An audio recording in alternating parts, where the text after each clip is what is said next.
Hello friend, কেমন আছেন? আশা করি ভালো আছেন।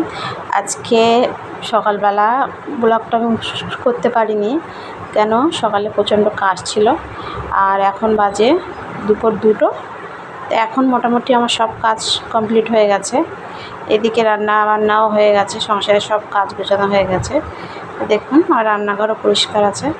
আর এদিকে দেখুন, আজকে রান্না করেছি, এটা মুরগির চামড়া নিয়ে এসেছিলো, সেটা একটু কষা কষা করেছি। আর এদিকে ডাল আর আলু সিদ্ধ ভাত। আজকে আর বেশি কিছু করিনি, কারণ সকালে একটু কাজ ছিল ওই জন্য। আর আজকে আমার ছেলে স্কুলে যাওয়ার সময় একটা বায়না করে গেছে আমার কাছে, যে মা, ও গুড় কাঠি খেতে চায়, তা গুড় কাঠি বানিয়ে রাখতে হবে। তো সেটা আমি বানাবো, সেটা আমি কীভাবে বানাই সেটা আপনাদের কাছে শেয়ার করবো, তা আপনারা দেখতে থাকুন। এদিকে দেখুন, গুড় কাঠি বানানোর জন্য আমি এখানে 1 কাপ আটা নিয়েছি। আটা একটু পরিমাণ মতো একটু লবণ দিয়েছি। লবণ দিয়ে এরপরেতে আমি একটু তেল দিয়ে দেব, রিফাইন তেল।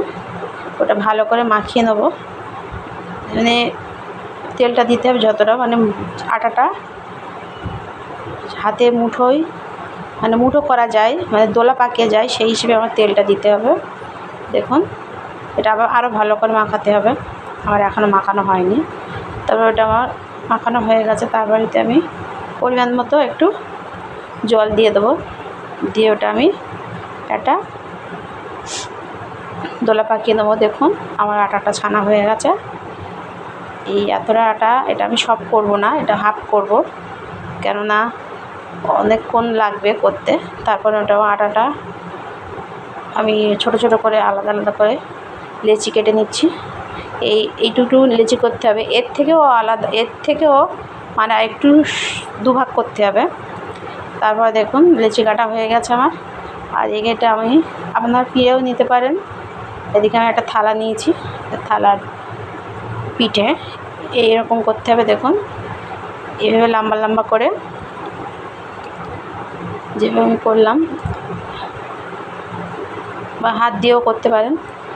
দিয়ে তারপরে দেখুন, এইভাবে ভাঁজ করে দিতে হবে। এটা দেখতে খুব সুন্দর হয়। দেখুন, তো এইভাবে আপনারা সব লেচিগুলো এভাবে ডিজাইন করে নেবেন। দেখুন, আমি আবার একটা করে দেখাচ্ছি আপনাদের। দেখুন, দিয়ে ওই কানাটা ওইভাবে মুড়ে দিতে হবে যেন ছেড়ে না যায়।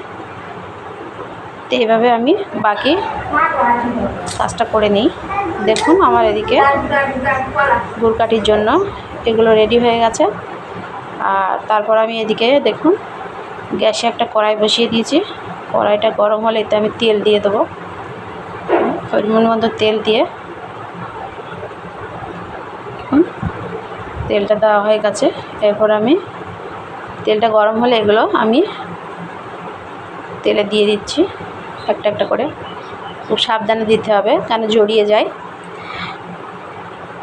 দেখুন, অল্প অল্প করে আমি দিয়ে এটা আমি ভালো করে এপিট ওপিট করে ভালো করে লাল করে একটু কড়া করে ভেজে নিতে হবে। দেখুন, এটা আমার 1 পিঠ ভাজা হয়ে গেছে। তারপর দেখুন, আমার এটা লাল হয়ে গেছে।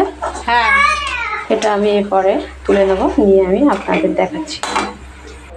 দেখুন, এগুলো আমার ভাজা হয়ে গেছে। এরপর আমি আবার কড়াইটা বসিয়ে দিয়েছি, তেলটা ঝরিয়ে দিয়ে অল্প একটু জল দিয়ে দিচ্ছি। জলটা অল্প করে দিতে হবে।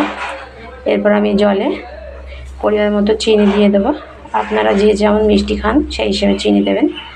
তো আমি আমাদের মানে যেমন মিষ্টি খাই সেই হিসেবে চিনি দিয়েছি। আমার চিনিটা একটু কম পড়েছিল, সেজন্য আমি আবার দিয়ে দিয়েছি। দিয়ে এটা আবার ফুটে উঠলে জলটা, তারপর আমি ভেজে রাখা গুড় কাঠিগুলো দিয়ে দেবো। দেখুন, এটা জলটা ফুটেছে। এরপর আমি ভেজে রাখা গুড় কাঠিগুলো দিয়ে দিলাম। দিয়ে আমি একটু ভালো করে নেড়ে নিয়েছি। দেখুন, নিয়ে এরপর আমি একটু কালারের জন্য ফুড কালার দিয়ে দিয়েছি। নিয়ে এটা ভালো করে নেড়ে আমি এরপর একটু ঢাকা দিয়ে দেব। আর জলটা কমে আসলে তারপর আমি আপনাদের দেখাচ্ছি। দেখুন জলটা কমে এসছে। আমার গুড়কাঠিগুলো কত সুন্দর হয়েছে। তারপরে এটা ভালো করে নেড়ে, মানে এপিট ওপিট করে ভালো করে নেড়ে লাল করে, মানে জলটা শুকিয়ে যাওয়া পর্যন্ত এটা নাড়তে হবে। নেড়ে এটা আমি তুলে দেবো। তারপর আমি দেখাচ্ছি এটা কেমন হয়। দেখুন আমার গুড়কাঠিগুলো রেডি হয়ে গেছে। কত সুন্দর হয়েছে দেখুন, রসালো আর খুব সুন্দর হয়েছে। এভাবে আপনারা বাড়িতে খেয়ে দেখবেন, বানিয়ে খুব সুন্দর হয়। আর ভিডিওটা ভালো লাগলে লাইক কমেন্ট শেয়ার করতে ভুলবেন না, আর সাবস্ক্রাইব করে আমার পাশে থাকবেন।